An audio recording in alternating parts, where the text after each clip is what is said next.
So there's a few things the federal government's looking at. One of the big ones being reducing the rate they pay for the expansion population. I think what was said during the a committee hearing last week was that if the federal government lowers the Medicaid federal medical assistance percentage, essentially for Medicaid, if they drop it from 90%, even 1%, that'll increase Missouri's spending on the program by $30 million.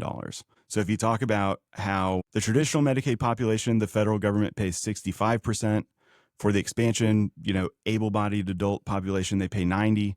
If they try to bring those percentages closer to each other, that could be an enormous cost increase. And then the provider taxes are something where essentially Missouri Medicaid providers essentially pay a tax that basically brings in additional federal money without the state paying more money. Basically, the federal government is looking at that and saying, hey, we're not getting a lot of value for all the spending we're having here, but states like Missouri are using these provider taxes to pay for Medicaid expansion. So there's a couple different areas here where, Missouri's Medicaid program has almost doubled in cost in the last 5 or 6 years, kind of like the budget. And so there's a lot of different ways that Missouri's budget could get much more expensive with federal Medicaid changes. And so I've already given up hope on the legislature, actively trying to reform Medicaid this year. But at the very least, they shouldn't be closing their eyes and pretending the federal government isn't going to be really considering major changes here, because it could have a major impact on a lot of other parts of Missouri's budget, including education.